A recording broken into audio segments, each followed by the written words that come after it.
Good afternoon, everyone. We have a few reminders before we formally start the event. Please remain muted at all times, especially during the documentary screening proper. If you are in a public place, please make sure to observe minimum health protocols such as social distancing and wearing a face mask and shield. Please refrain from removing your mask unless necessary. We will be sending the link to the attendance form here in our Zoom meeting chat box. For our online attendees, please make sure to fill out the Google form for the attendance. We will be sending a certificate of attendance after the event, so please do not forget to fill out the attendance form.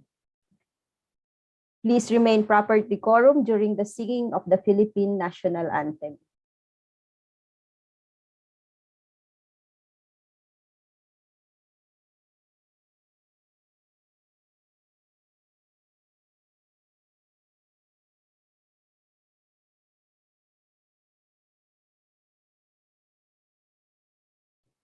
The attendance form is now available in our chat box.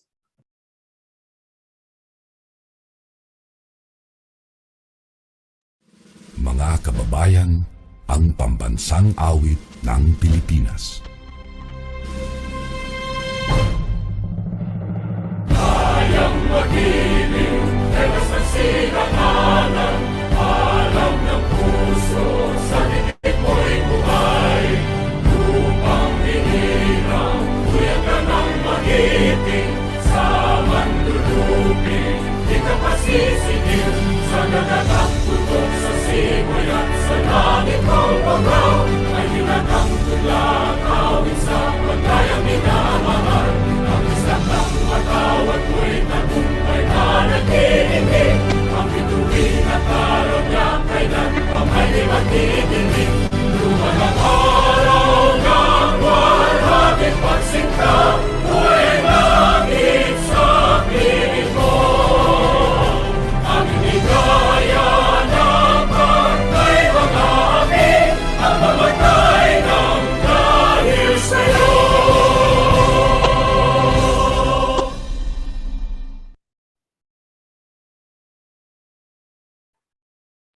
Again, good afternoon, everyone. We humbly welcome you to the online documentary film screening of The Banning Mercury.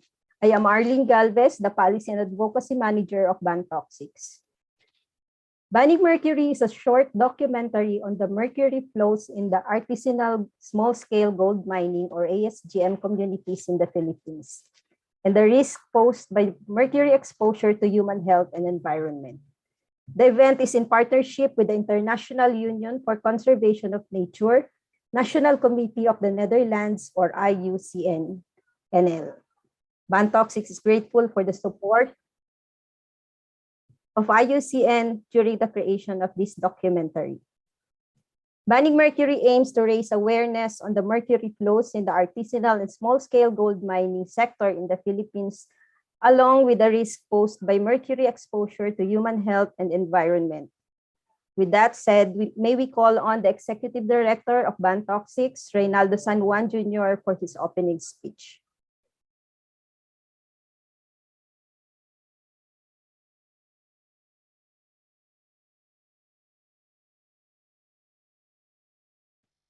Good afternoon to everyone. Hello. Do you hear me? Can you hear me? Yes, sir. Okay. Thank you very much, Arlene, for the introduction. Good afternoon, everyone. Good morning, good day to the other attendees to this short documentary film screening. I would like to take this opportunity to thank everyone who's here today. We humbly welcome everyone to the online documentary film screening of Banning Mercury. Bantoxics is grateful to the International Union for Conservation of Nature, National Committee of the Netherlands, for helping us push forward our campaign on the elimination of mercury use. This event will not be possible without their guidance. Bantoxics was founded in 2006 to respond to waste issues plaguing the Philippines. Over the years, we have worked on issues related to toxic chemicals and wastes. Together with allied environmental groups, we raised the alarm on the rising volume of e-waste shipments from other developed countries to the Philippines, which were improperly disposed of in our landfills. Bantoxics has worked for years with communities, academic institutions, and government units to address mercury and mercury pollution. Our pioneering work focused mostly on the sound management of mercury through successful policy and community engagements. The organization is also one of the first NGOs to work with poverty-driven artisanal and small-scale gold mining (ASGM) communities in order to transform and uplift this sector. Our continuing programs have aimed to reduce and eliminate mercury use in ASGM mining processes, and at the same time, promote the empowerment of women, children, and help improve labor conditions and advocate for the formalization of the largely unrecognized artisanal and small-scale mining sector. In line with the campaign for the elimination of mercury use, Bantoxics, in partnership with IUCN NL, conceptualized and produced a short documentary titled Banning Mercury.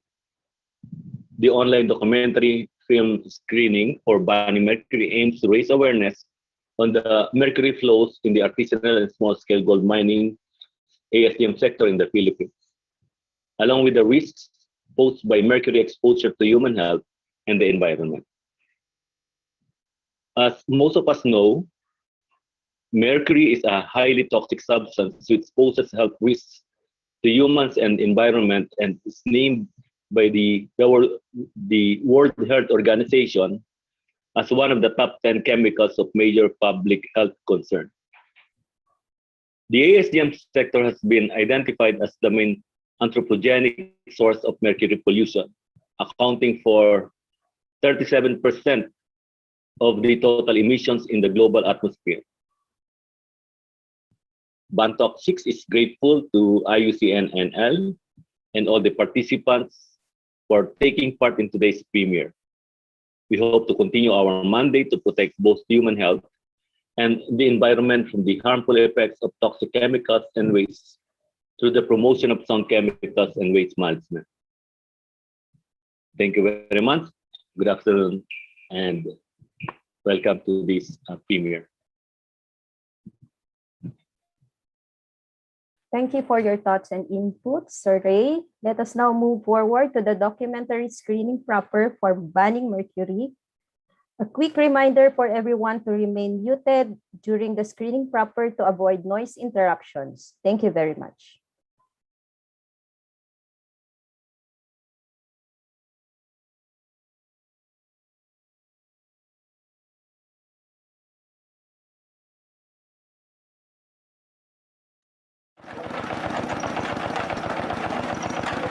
In this remote village in the Philippines, some small-scale miners are reworking an old mining tunnel. For 3 months now, the miners are paid by their financier about 200 to 400 pesos, or about $4 to $8 each for a day's work, depending on the amount of gold they can amass. It is backbreaking and tedious work, from mining the tunnel to milling the ores.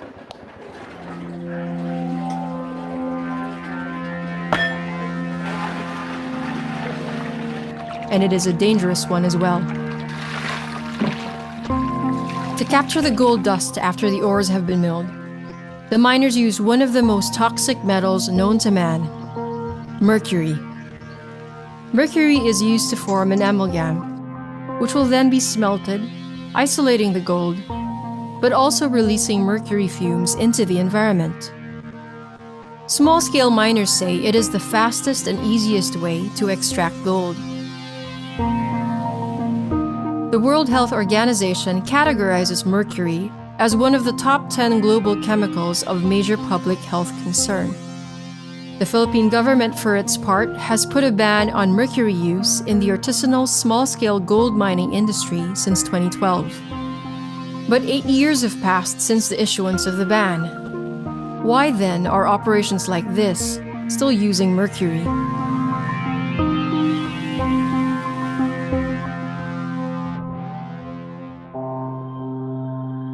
Mercury is a naturally occurring metal.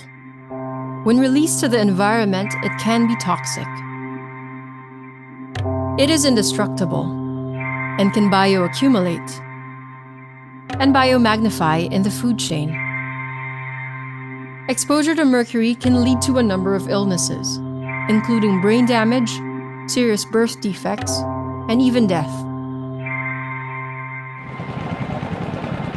Here in the Philippines, the artisanal and small-scale gold mining sector is the primary anthropogenic source of mercury pollution.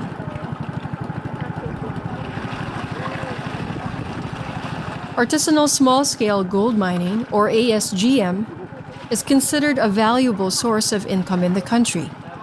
It is estimated that there are around 500,000 ASGM miners operating in more than 40 provinces across the country, with millions more depending on the sector for livelihood. This can't be truer for 3 neighboring towns in the province of Camarines Norte, in the country's Bicol region. Spanish time pa po ay marami na pong mga nagkakabo dito. Hindi pa mga Pilipino, karamihan ay mga dayuhan. Talaga pong ang ginto ay napakarami na matatagpuan dito sa bayan ng Paracale, kasama ang bayan ng Labo at ang Husipanganiban. Serafin Dasco is a former town councilor of Paracale and a small-scale miner himself. He chairs the small-scale miners' organizations of both his town and the whole province. Dito po sa Paracale, pag i-account natin ang involved sa mining, masasabi nating mga 50 to 60%. Sapagkat hindi naman po lahat yan ay nagkakabod. Kaya lang, lahat ng sektor, katulad ng tindahan, ng negosyante, kung wala po kaming mina, bagsak din po yung kanilang negosyo. Kaya mamamatay ang aming ekonomiya kung mawawala po ang mining sa Paracale. Close to 70% of the country's annual gold supply comes from the ASGM sector. Based on government data, the sector produced an estimated $14 million worth of gold. The real figure is presumably much higher. But despite its value to the country's economy, ASGM operations are still largely informal and illegal. When President Rodrigo Duterte came to power in 2016, the government cracked down on illegal ASGM operations in Camarines Norte. Nang magkaroon ng paghihigpit ang national government, nagkaroon ng cease and desist order, ipinatigil lahat ng mga illegal miners. Doon namin naranasan na napakalaki ng epekto sa aming sarili, sa aming kabuhayan. Sapagkat kapag ikaw ay nawala ng pagkakakitaan sa loob ng isang araw, kawawa ang iyong pamilya. Wala kang maisuporta sa kanila.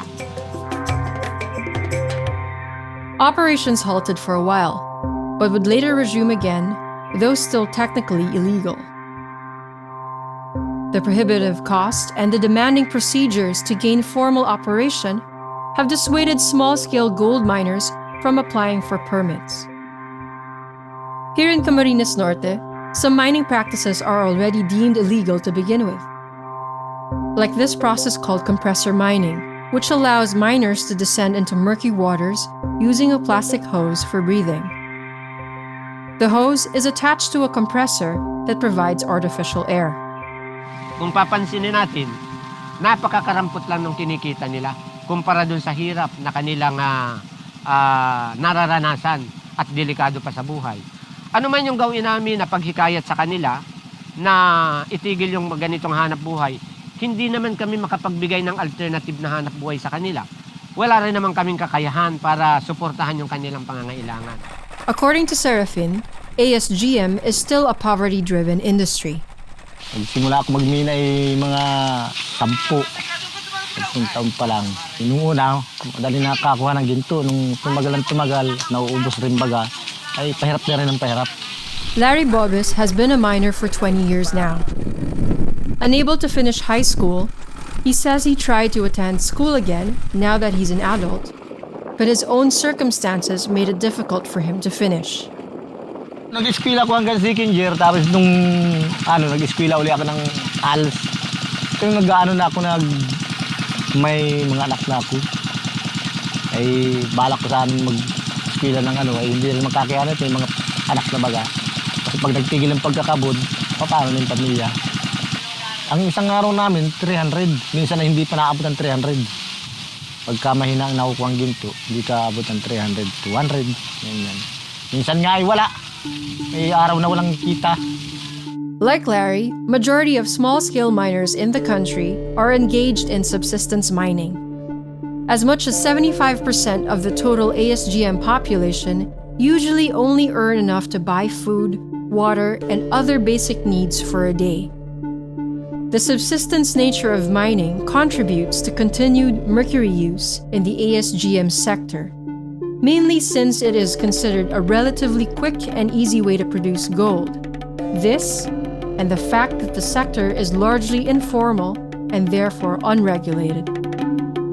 Conservative estimates by the United Nations Environment Program in 2017 reveal that artisanal small-scale gold mining consumes 35 to 105 tons of mercury in the country annually, while globally, the sector is emitting and releasing 410 to 1,400 tons of mercury into the environment every year. Currently, the ASGM sector causes more mercury pollution globally than any other human activity.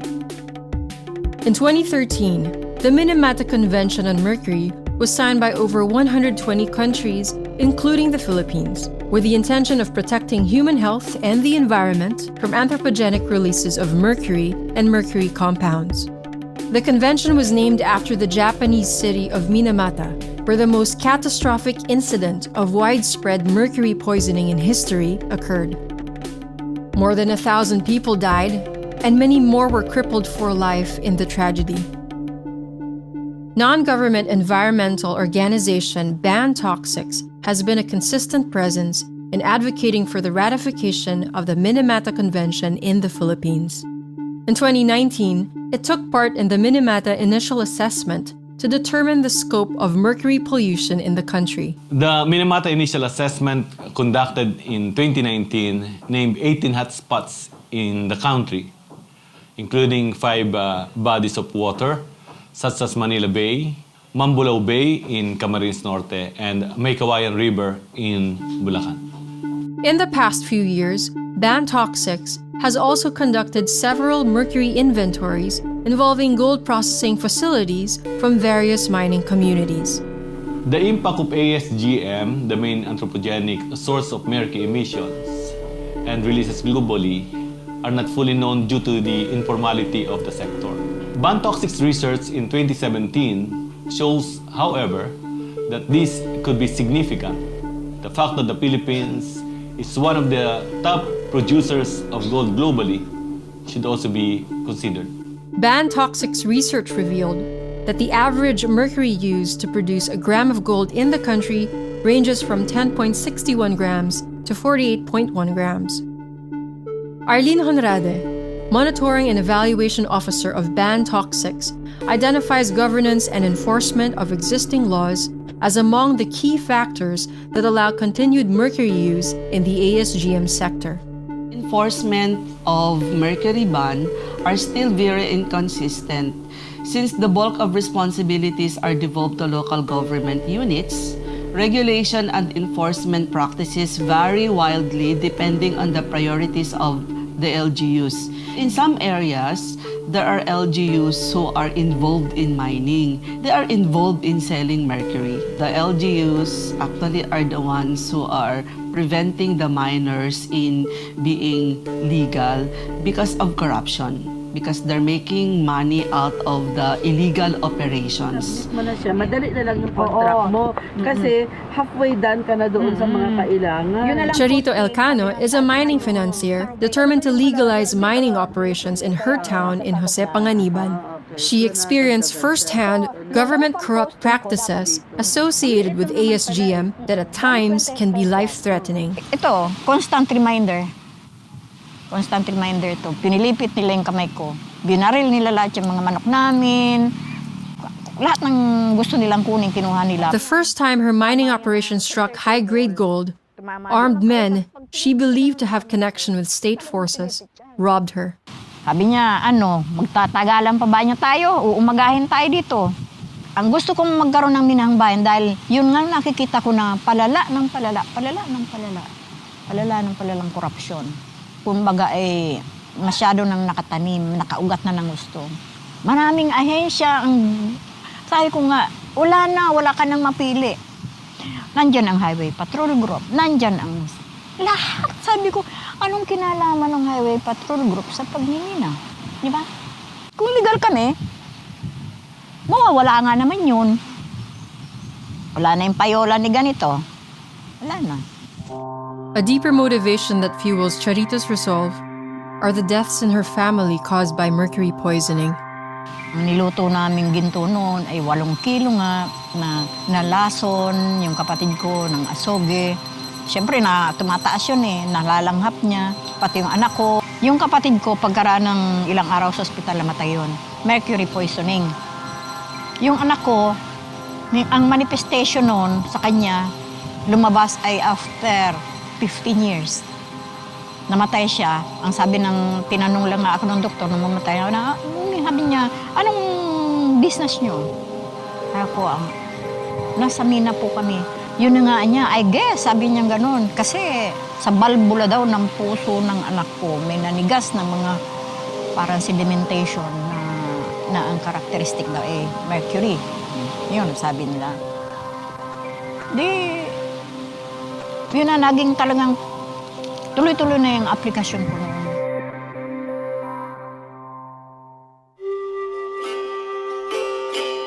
Meanwhile, in this mining town in South Cotabato, in the island of Mindanao in southern Philippines, the local government has taken a different approach with regard to small-scale gold mining.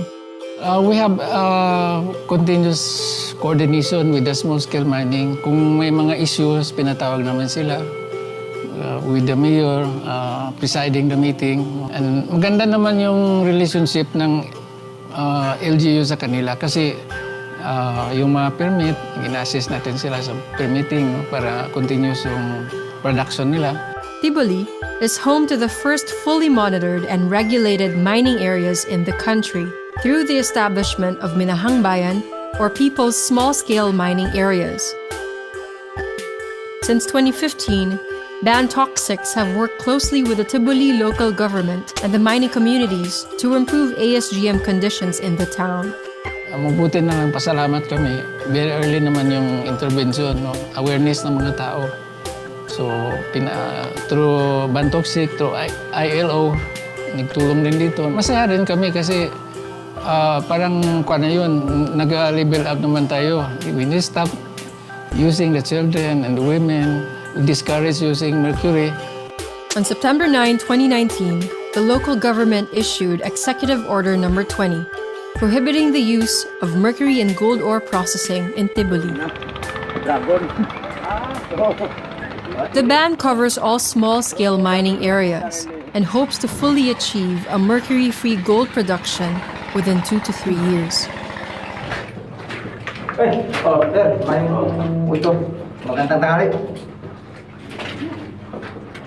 Tunnel inspectors like Peter Arobo from the Provincial Environmental Management Office of South Cotabato regularly visits mining operations to ensure the implementation of the mercury ban, among other things.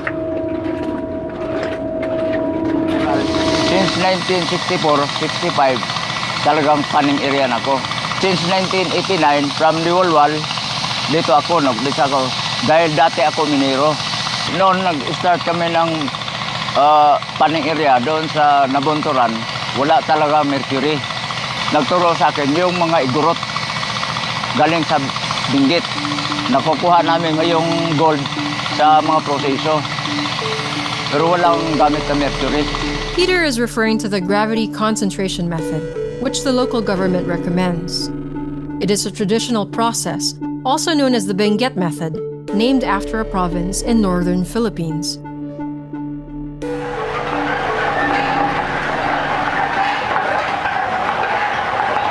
Ito ang good ore. By pala nilagay doon sa bone mill doon.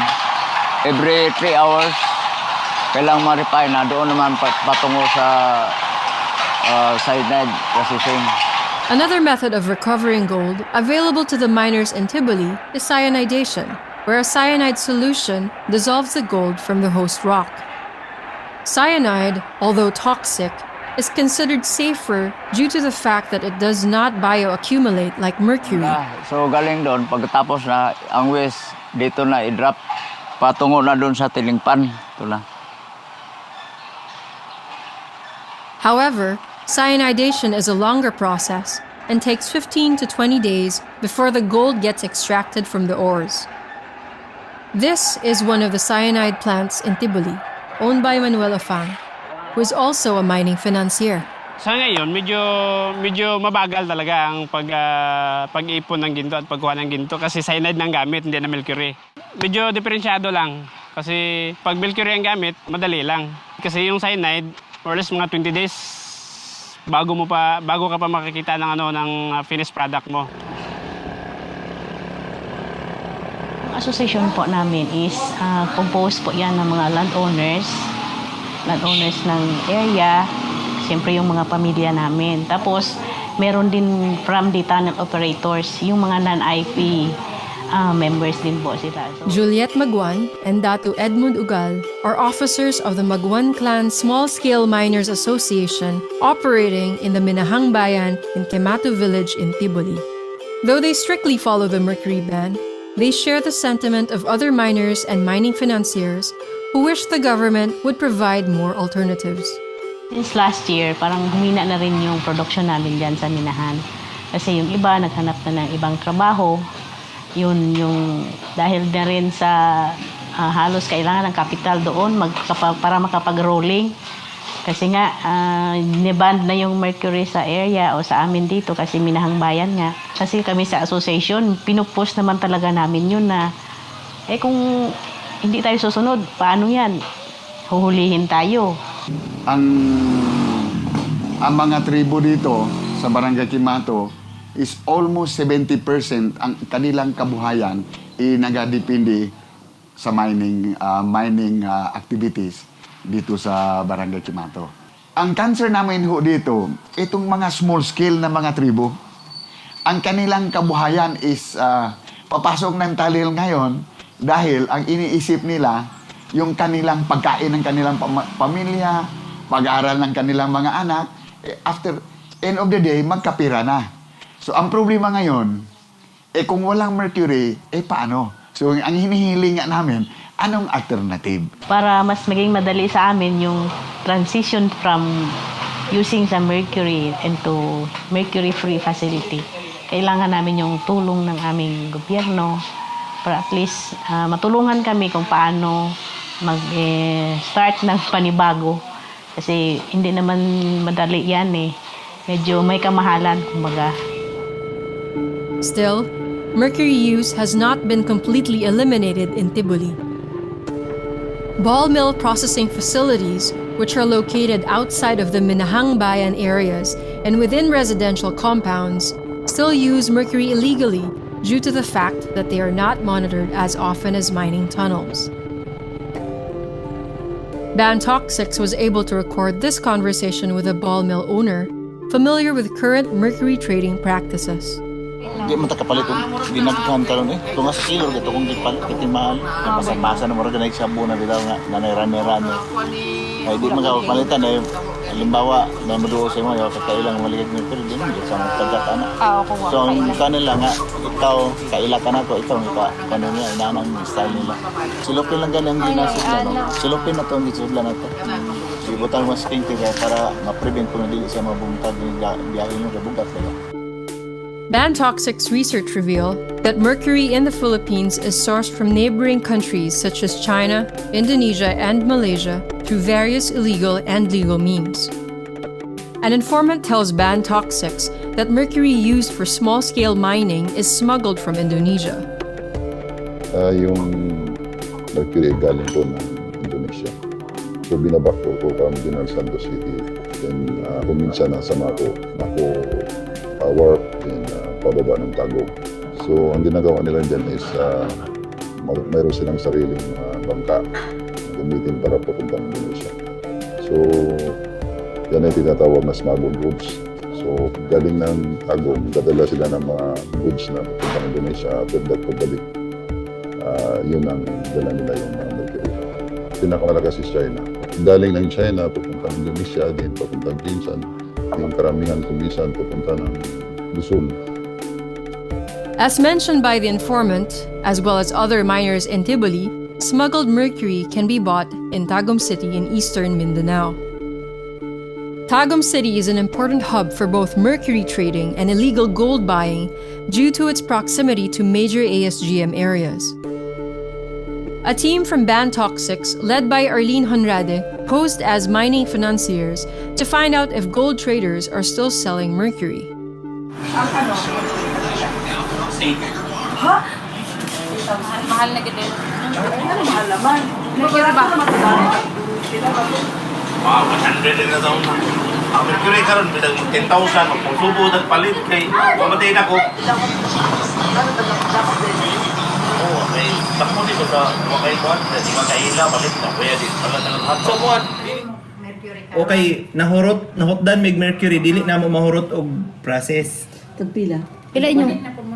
Oo, mura gyud na mo giadto. 1,000 ang kilo. Pareha gapon. Mahal ako di ay na. Ito, Unsa kada ko ng isa ka? Unsa isudlanan anang isa ka kilo? ano, 1 kilo ni. Katanaw dati? Unsa? Ah, maura ni? Oh, 1 kilo. Oh. Dumati nga. Halakwin kay igo ni isa ka kilo kwin. Pwede daw 1/4. Pwede. Pwede 1/4? Pila ang 1/4 eh? The team was able to buy 1/4 kilogram of mercury for 2,000 pesos, or about $42 US.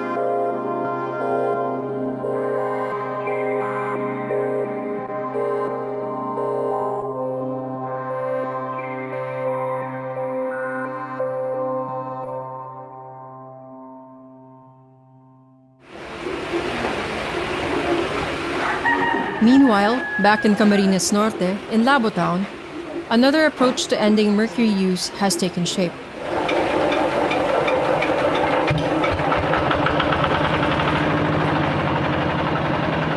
In the village of Malaya, the small-scale miners took it upon themselves to ensure that all mining operations in their area are mercury-free. And they couldn't have done this if not for their well-founded grassroots organization. Dati po ito kung naandyan nakatayo yung dating bulmilan, tapos ito po wala sa ayos yung proseso ng pagbubulmil dahil lahat ng mga tubig na ginamit dito sa bulmilan, direkta pong umaagos yan dun sa ilog. Kaya labo yung ilog. Noel Lantin is the president of the Magkamataos Small Scale Miners Association. Napakalaki po nung ipinagbago mula nung may organize po yung samahan ng magkakabo dito sa aming barangay. Dati po, bago pa may organisa, totoo man po yung binabalita sa TV na talagang ang mga magkakabod ay naya na yung droga, sugal, sabong, kaya halos walang mga magkakabod na umaasinso. Tapos karamihan pa hong bahagi ay napapagsamantalahan dun sa pagpapartehan sa pangunguna ng financier tapos yung mga player. Similar to what happened in nearby towns, mining in Barangay Malaya was also shut down for a while. Magkamatao applied with the local government to have their area declared as a Minahang Bayan, and with the help of Bantoxics and the ILO, the approval was fast-tracked. Ay habang nasa proseso ng pag-a-apply nun sa Minahang Bayan, ang unang-unang isinagawa po nung magkamatao, yung pagre-rehab po dito sa kaburan na ito. Pagtabon dun sa mga inabandon na mga balon ng mga financier. Nagsagawa din po kami dito yung pag-tree planting sa 20 meters sa panabihan ng ilog. Noon po, di halos wala pa din naman kaming alam tungkol dun sa asugi. Basta't ang alam namin, makakuha kami ng ginto, laganap talaga po dito yung mga gumagamit ng asugi. Ang ilog noon, hindi mapakinabangan, hindi maliguan. Sa pamamagitan po ng bantoksik, mga paseminar, unti-unti po naming naintindihan kung ano yung epekto ng asugi doon sa tao.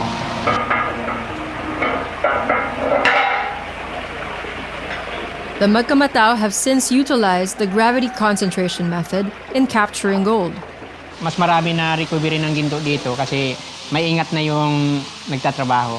Wala siyang asugi. Ibig sabihin kung ano yung gaano kasinop yung pagtrabaho niya, doon madami ma-recover na ginto. Rodrigo Villesa, a former barangay captain, is also a longtime advisor of Magkamatao. Kasi doon sa may asugi, mga 70% lang na nakukuha. Mas dito, mga 90% din nakukuha. Mas kakaunti na yung tumatapon doon sa tubig. One of the key aspects that made the Magkamatao a successful organization is the strict adherence by its members to its own rules and principles. Ang isang pinractice namin doon ay yung equal na sahod. Kahit may tungkulin ka doon sa pagiging, kung ikaw ay team leader, ikaw ba ay timberman o makinarya ka man, ang pinractice namin yung equal sharing. Kung anong kinikita, base doon sa lakas paggawa niyang iniambag doon sa korporasyon, yun na yung kanyang sasahodin. Pinatutupad na namin yung mga patakaran na kapag malaki na yung income, 75% dapat ito sa pangkabuhayan, pampamilya. At ang 25% ay ilaan doon sa pansariling pangangailangan at sa medikasyon. In 2018, members of Magkamatao set up an agricultural cooperative, and with their earnings from mining, they were able to buy a small piece of land. Currently, they have a greenhouse, a solar-powered water pump, and are working towards harnessing more solar energy for the mining operations. May mga plano na rito na papaano yung sakahan, may isasabay na rin doon sa pagmimina. Kasi dapat yung mga produkto dito, mai-supply din natin doon sa minahang bayan para hindi na tayo bumili ng mga pagkain na mula sa bayan. Kasi dito, ang gusto natin dito ay yung mga produkto natin na nilikha, yung kooperatiba naglilikha, tinitiyak niya na yung pagkain ng mga magkakabod ay organiko at wala siyang mga chemical. Mas dito tayo mag-focus sa agriculture. Kapag nakuha na kasi yung bita na may ginto, hindi naman na uli yan nagkakaroon. Hindi magtatagal at mauubos din yun. Habang nagkakabod ay mapaunlad itong agrikultura at makapaglikha ng mga produkto na makakadagdag doon sa income ng ating mga membro, ng ating asosasyon. Kung sakaling hindi na natin kaya na i-operate yung ating minahang bayan, mas malaki na yung ating mga produkto na kukuha dito sa agrikultura. Ito yung nakita natin na pangmatagalan na mamanahin ito hanggang sa mga susunod pa mga salinlahi, itong agrikultura. Back in Paracale, Serafin Dasco is continuously working for the legalization of small-scale mining operations in the province. Ginagawa namin yung ganitong pagliligal o pagpupormal para ipakita sa gobyerno na mahal din namin ang kalikasan. Kung lahat ng mga magmimina sa lalawigan ng Camarines Norte ay tuluyan ng maging legal, kasama ng mawawala ang paggamit ng asugi. Hindi po kami papayag na tuluyang mapariwara ang aming kapaligiran. Gusto namin dumating yung panahon na kahit mawala man ang saganang minahan, ay maging mayabong ang aming produkto sa kalupaan. Serafin's journey to a sustainable future, free from chemicals like mercury, will go through a long and difficult tunnel, but one that he and his fellow miners should traverse. Ending mercury use in the artisanal and small-scale gold mining sector will require all stakeholders to dig deeper into issues of poverty, government responsibility, and environmental awareness within the sector itself. But once achieved, it will be like striking gold.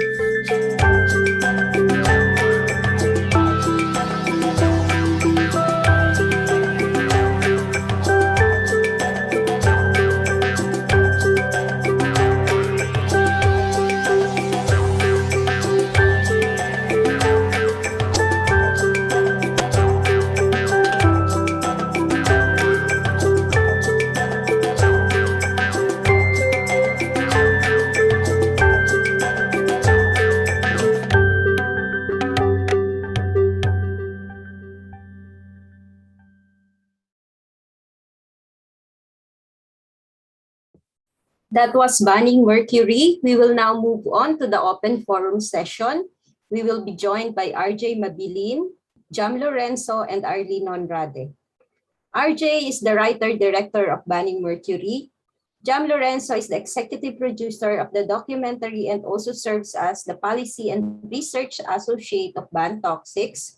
And Arlene Onrade is also an executive producer of the documentary and is the current monitoring and evaluation officer of Ban Toxics.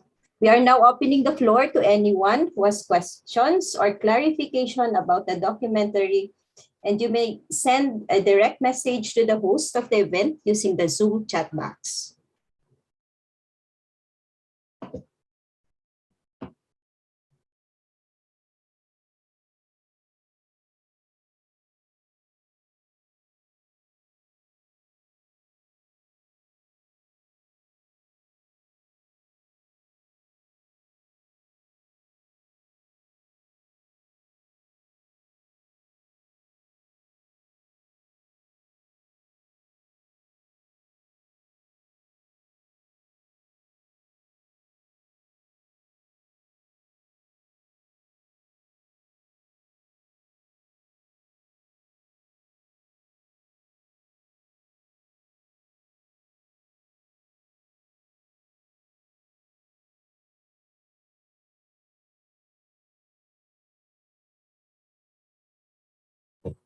We have a question from our chat box to Director RJ. What were the challenges you have encountered during the production of the documentary? Hi, good afternoon. Challenges. Well, I guess one of the main challenges in the process of filming the documentary is finding or filming the actual process of using mercury. If you can see in the documentary, we were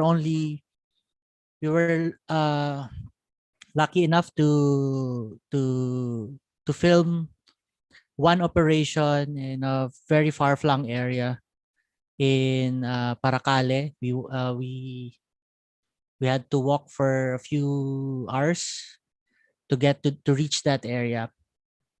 We were really hoping at the before we started the production, we were really hoping to document these operations that use mercury, but unfortunately, these operations have become really clandestine, and they're really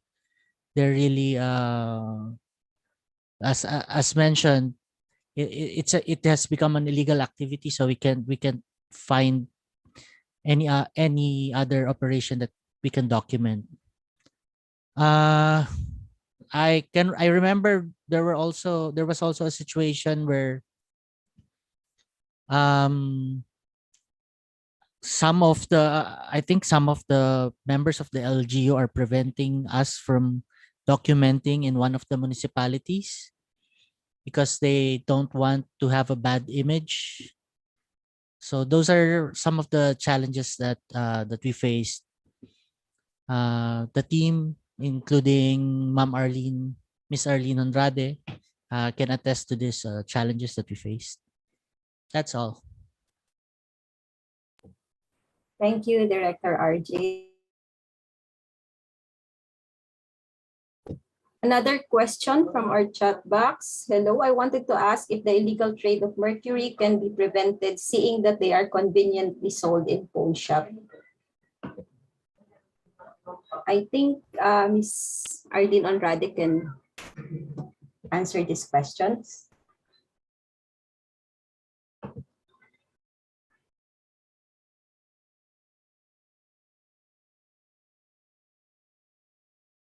Ay, sorry po. I am muted. Ano nga po yung question ulit?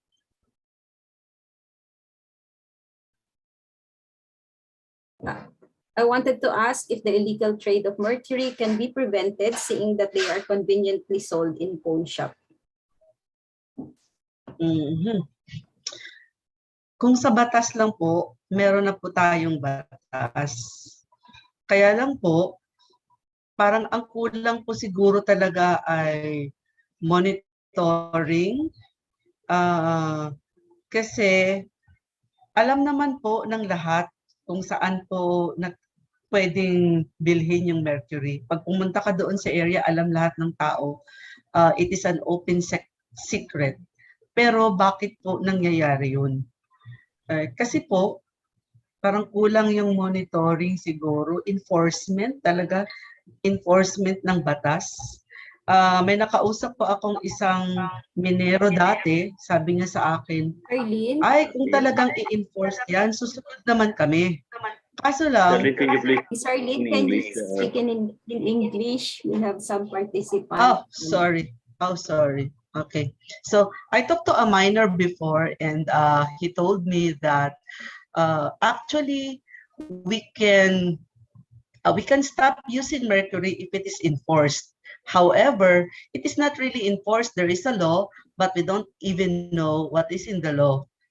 And well, if the government will truly and strictly impose it and prevent the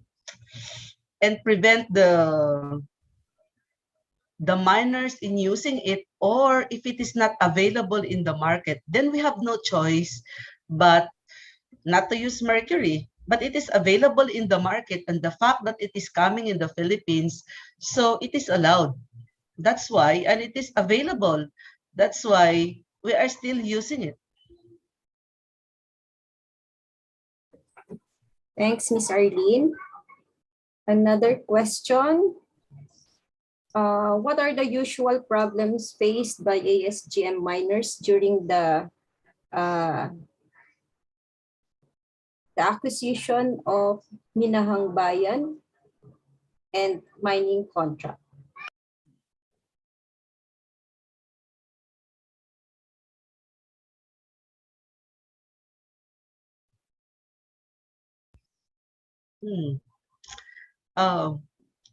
We all know in some areas that the local government unit are the ones really who are making it easy for small-scale miners. For example, in South Cotabato, the DENR, the Mines and Geosciences Bureau, and the local government unit are in tandem. They are helping processing the Minahang Bayan for miners. But in some local government unit, it is the LGU that is preventing it. They're not really helping. That's why it becomes difficult for small-scale miners to acquire the Minahang Bayan.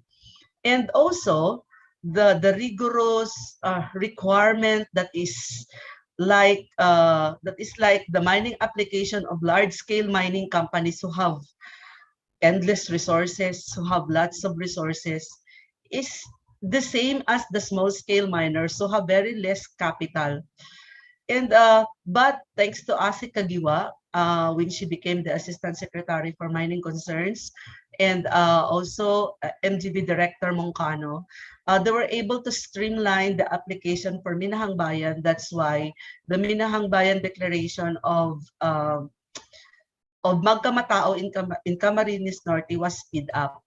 But for example, in Agusan, Cosma Incorporated is here.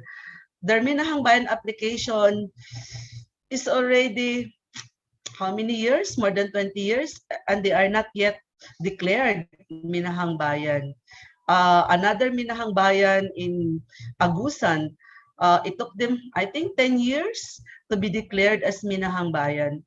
So it varies from area, and it also depends on the local government unit who really wants to legalize the mining operation of the small-scale miners. Another question, Ms. Arlene, do small-scale miners still use mercury to extract gold despite knowing its dangers? And are there safer alternatives to mercury and cyanide as extractants of gold that Bantoxics is considering to promote ASGM in the near future? Cyanide is also toxic and poses its own health and environmental problems. Well, according to NGB, cyanide is the most efficient because it can capture gold up to 98%, I think.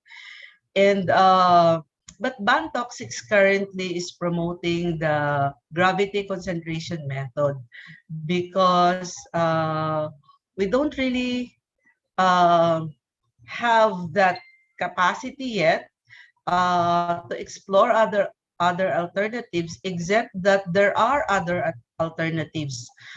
Mechanization of the gravity concentration method.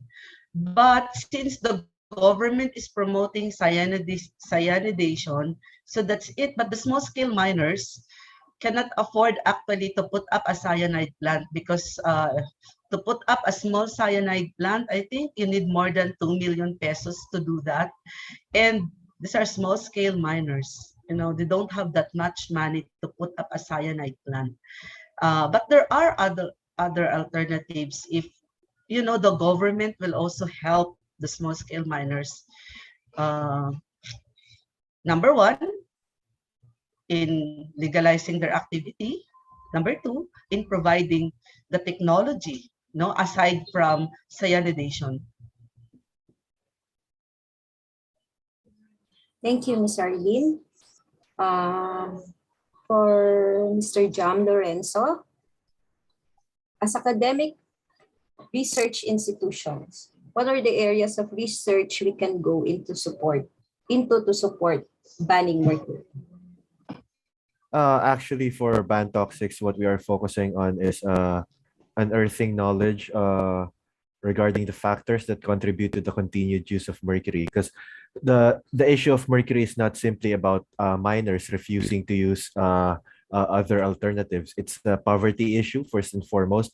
Miners cannot shift to alternatives because they do not have access to economic resources, political resources, and social resources. And there are a lot of other factors in the ground that are contributing to the continued use of mercury. So what we are pushing for is continue research on what these factors are, because it is not simply an issue of just prohibiting miners from doing anything, because in a lot of areas that ban toxics works in, miners are almost forced to use mercury due to a number of social and economic circumstances that they cannot avoid. So what we need to do is look at what we better could do to support the miners and to help them escape poverty first and foremost, because that's only when we can really talk about helping them shift to better alternatives. Another question, Jam. How does your organization plan to support the ASGM sector in the next few years? We are continuing our on the policy and research side. We continue to come up with a lot of researches on the matter, and we continue to work with a lot of grassroots organizations. Ban Toxics is a partner for the National Federation for Small Scale Miners in the Philippines. So we continue to identify needs, and we continue to try and bridge the gap between the community and government stakeholders and other stakeholders. Thank you, Jam.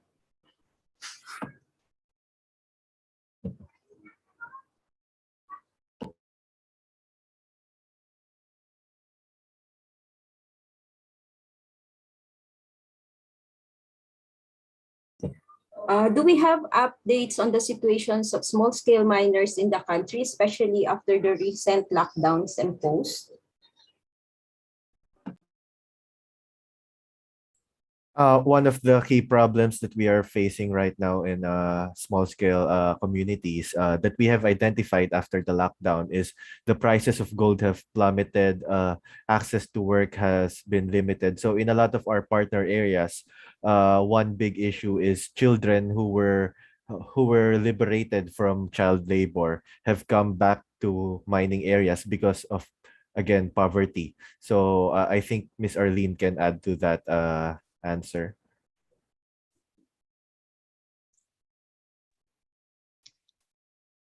Parikoy. Sarlene. Ikaw na po, Parikoy, sumagot. Kasi mas alam mo yun.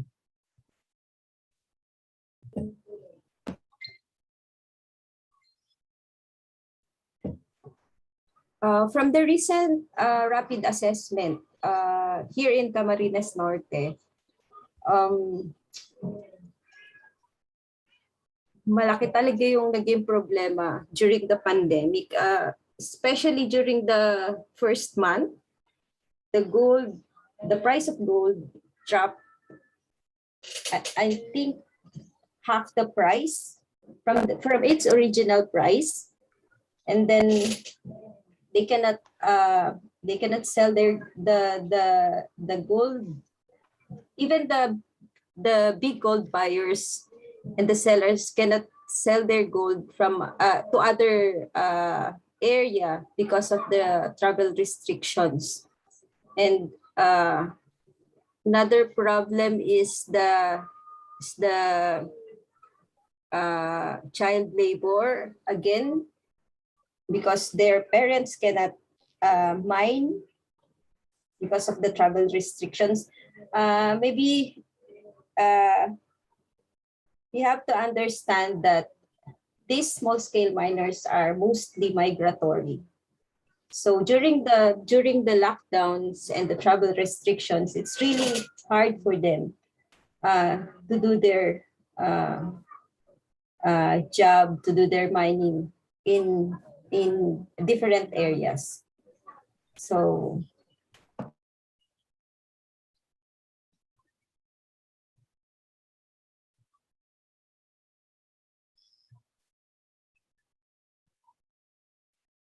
another message from our chat box: in Paracale, there's a new formulated alternative for cyanide in tailings processing, and says it's an environment friendly.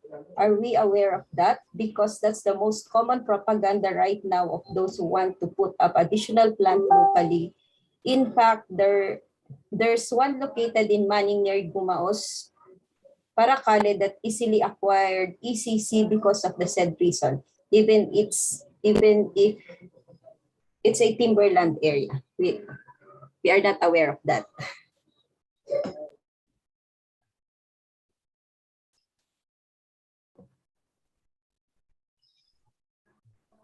How can we empower students to make banning mercury part of their advocacies? Jam?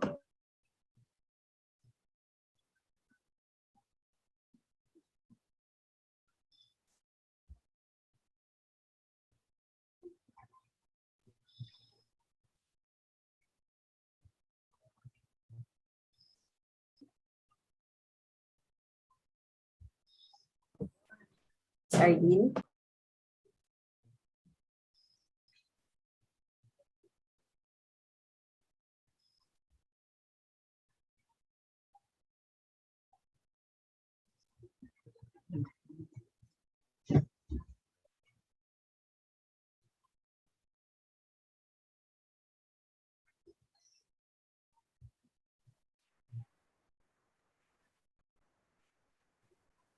Jam. Nawala si Jam.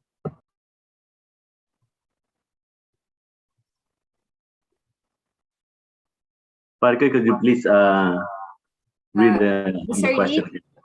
How can we empower students to support and make banning mercury part of their advocacies? Actually, we have a group in South Cotabato. They are called the Environmental Stewards Organization, or ESO. So what they're doing in South Cotabato is they go to communities and they go to communities and conduct information education campaigns on the fearsome five, or and mercury. So that's in South Cotabato. And in Camarines Norte also, we have a toxic preschool program. So we also inform students, and at the same time, so the students also are doing their IEC campaign against mercury use in small-scale mining. So for now, that is our advocacy through the Toxics Free School program of Ban Toxics. Another question, Ms. Arlene, have you coordinated with DENR, MGB DENR, and concerned LGU to address these concerns? I think this is for enforcement of banning mercury. Yes, we are. Yes, we are in coordination with the Mines and Geosciences Bureau. In fact, all our REC activities in our partner communities, we always do it with MGB in South Cotabato. We have a very good partnership with the MGB. In fact, they are conducting also mining safety trainings to our ESGM partners. And in Camarines Norte, we are also in partnership with the MGB, but it is more difficult because the MGB regional office is located in Legazpi City, which is very, very far in the mining communities. So partnering with them really is an effort because you have to travel to Legazpi City, or they have to travel also from Legazpi City to Camarines Norte. But in South Cotabato, we have a good partnership with MGB, and in other parts also of, for example, in Davao de Oro, the MGB also there is very active, and they are in good partnership with our partner ASGM communities and through the National Coalition of Small-Scale Miners. In fact, the National Coalition of Small-Scale Miners, who is now a registered people's organization, is also campaigning to ban mercury. And so we are just starting. So maybe in the future, we can really ban mercury if the small-scale mining National Coalition of Small-Scale Mining in the Philippines will continue its effort, and all the miners will also follow the mining organizations that are part of or members of the National Coalition. The big question actually there, they don't really have a problem in not using mercury. The problem really is the alternative, because these are small-scale miners who are dependent on a daily income from mining, and they thought that mercury is the best way. You've seen the video. Mercury is the most fastest way for them to be able to get cash every day. And but I would like to mention also one effort in South Cotabato. I don't know if she's watching. Si Ma'am Josephine Balonga. She's the representative, the PMRB, Provincial Mining Regulatory Board representative of small-scale miners in South Cotabato. So she is one of the miners, of the financiers that we convinced not to use mercury.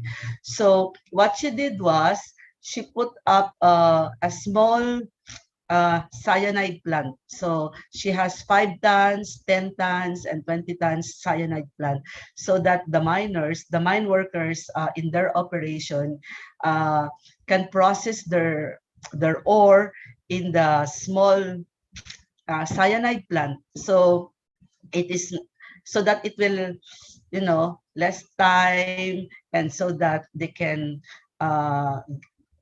also, if it is small, so it is, less ore and less time to process, so they can easily get the money. So because right now, that's the cyanidation is what MGB is promoting. And aside from Bantoxics, we're promoting the gravity concentration, but the problem is the miners is saying that it is really time consuming. So they wanted something that is mechanized. So maybe we can mechanize it. And there is actually a mechanization process that we visited some of the miners. We visited in Indonesia and see this mercury free facility there. And in fact, some of them are actually willing to invest in mechanizing that gravity concentration. I forgot what the shaking table, I think, shaking table, so that they will not use mercury. In fact, the small scale miners actually, they don't really want to use mercury if there is an alternative for them to, being able to extract gold quickly, because they know actually that mercury is toxic, that they are in danger. But what can they do? That's what they're telling us. What can we do? We need the money to survive. We need the money to buy food for our families. So that's why even if we know that it is toxic, that it is life-threatening, we're still using it because number one, it's still available in the market. And number two, it's the only way we see that can save us from hunger.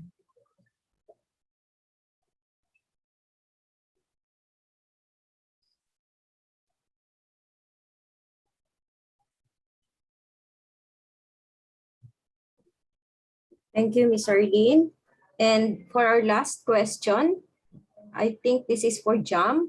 Is any effort being made in the Philippines to test and monitor mercury levels in various environmental compartments?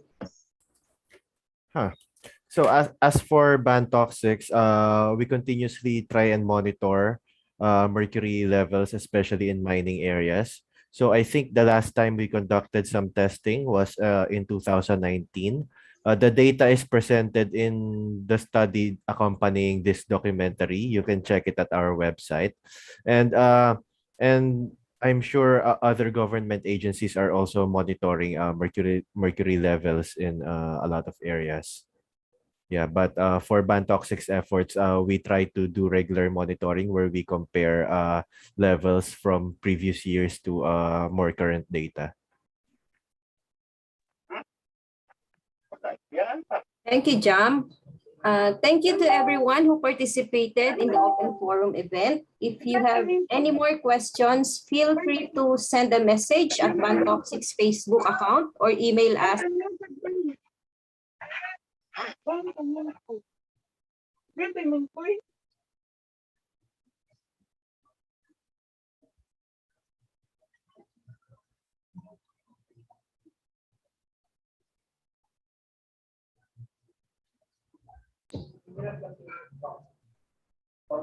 Sorry.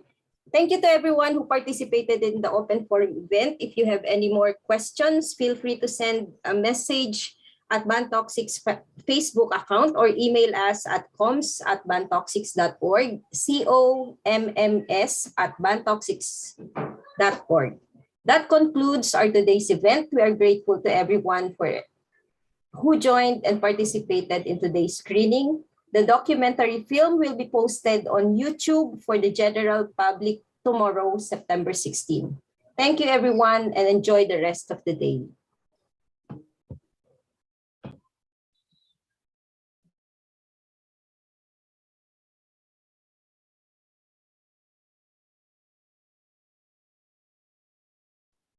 Thank you very much to everyone.